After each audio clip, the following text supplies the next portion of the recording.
since it's still not the default to sketch out ideas, since verbal processing, verbal communication is our primary mode of working, a question that comes up frequently around visual note-taking is, why is it worth it? Why is it worth sketching out ideas rather than just writing them down or talking about them? In this video, I'm going to attempt to answer that question by sharing what I see as the first principles of visual note-taking. There are 3 of them, and I'm going to use a pillar analogy to capture them. The first has to do with your working memory, and specifically the limitations of it. So this idea of working memory comes from cognitive load theory, which tells us that there's only a certain number of things that we can keep in mind, that we can be actively working with at any given time. And depending on the complexity of that information, it's anywhere from 4 to 7 distinct pieces of information that we can keep in mind in our brain without the use of any other tool. Visual note-taking can be a tool that gets us past that limitation. So the idea here is that creating an external representation of ideas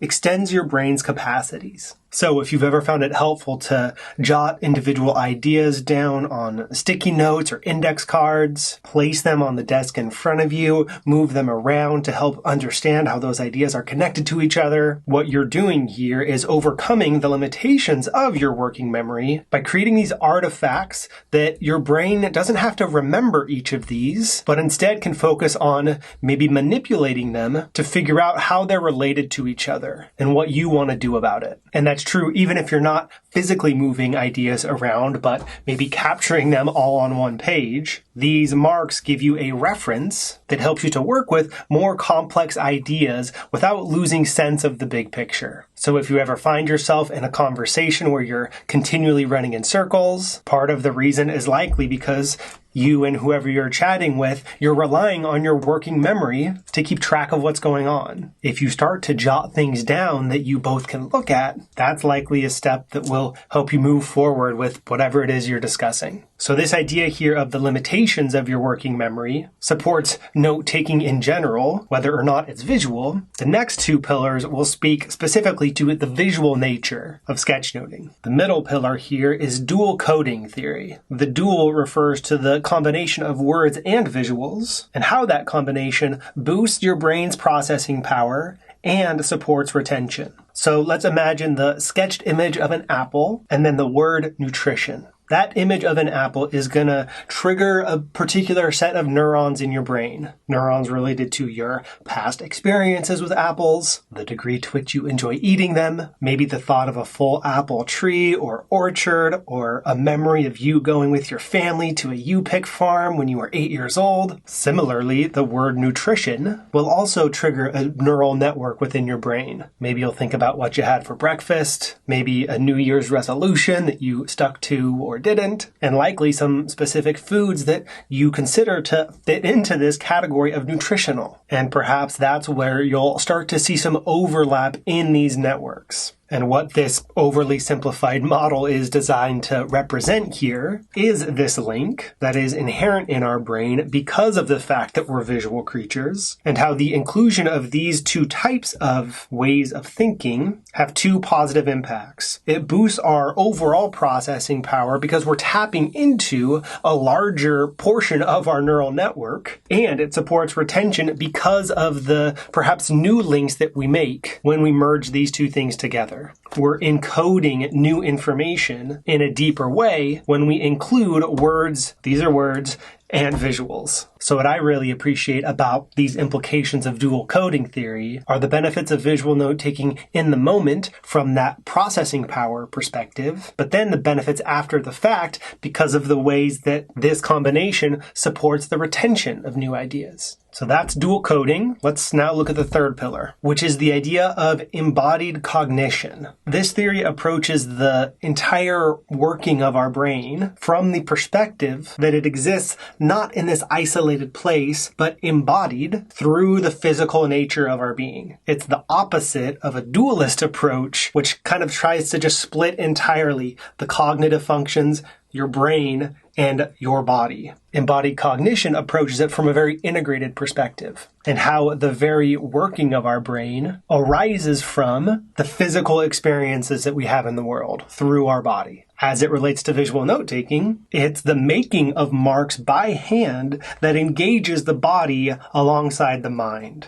So we're using our physical body to make marks on a page while actively thinking through a particular set of ideas. I think this piece of embodied cognition is part of the reason I've enjoyed working larger scale lately. With this big poster paper, it's easier for me to get more of my body involved in the process. I also enjoy making larger marks as opposed to tiny ones. I think this also is related to the benefits of using something like sticky notes up on a wall. The physicality of being able to move those ideas around, step back, walk to this side and then that. Those are all ways of using your body to gain new perspective on whatever it is you're working on. There's another interesting implication or justification for this concept of embodied cognition, and that's the prevalence of metaphors within our language, and how the vast majority of the metaphors that we use arise from our experience as physical creatures in the world, like the idea of feeling up versus down. Up referring to happy, energized, down referring to sad, dejected, tired, and how that literally corresponds to what our body is doing in those two different types of states. And even the visual metaphor that I've chosen to use here, this concept of pillars, is related to our experience constructing things, and how columns like this are these supporting structures that keep the roof from falling down on us. We talk about people being pillars in our lives. And in this case, concepts being the pillars that support a particular way of working with ideas that's very based in the physical world. So in addition to visual note-taking tapping into the use of the physical body by making marks, it also allows for the sketching out of visual metaphors that have arisen naturally in language because of our experience as human beings in the physical world. So we're able to represent those visual metaphors that already make up a large part of how we think about and process the world. And I think that also speaks to some overlap that I'm sure exists here between dual coding and embodied cognition, and also some overlap that I already mentioned between embodied cognition and working memory. These all overlap to one degree or another, but I found it helpful to identify each of them because I think they're all very interesting. They remind me why this way of working with ideas is good for me, good for my body, good for my brain, and then potentially if you need to justify or talk to others about this, whether you're a teacher introducing these skills to your students, or you're in the workplace and you want to get more people up sketching ideas on the whiteboard rather than running in these circular conversations when we all just sit around a table. My hope is that these pillars maybe give you a starting point in what I hope is a broader global shift for the appreciation of working with sketched visuals. Because for a lot of us in our education experience, there came a time around second or third grade where drawing was removed entirely from the curriculum, and we entered this phase of heavy dependence on verbal processing. One of my goals with this YouTube channel is to help shift things back in the visual direction a bit. Give people both the skills that are needed to work with information like this, but then also the justification for doing so. So these here are the first principles of visual note-taking. I hope that it has been helpful to see them sketched out in this way. And if the skill of visual note-taking is one that you would like to develop, come check out the learning platform that I've built at verbaltovisual.com. Over the years, I've developed a bunch of online courses to help you build and use these skills in different ways. And you'll find a pretty awesome global community of visual thinkers working in a variety of fields who are sharing their work. So come check us out if you're interested. And then anytime you need a reminder of why it is that you're starting to draw again as an adult, what it is that this sketchnoting thing is all about, come back to these ideas because I think these pillars will remain strong supports, hopefully long into the future. Thank you so much for watching. I look forward to sharing more ideas with you next time. Till then.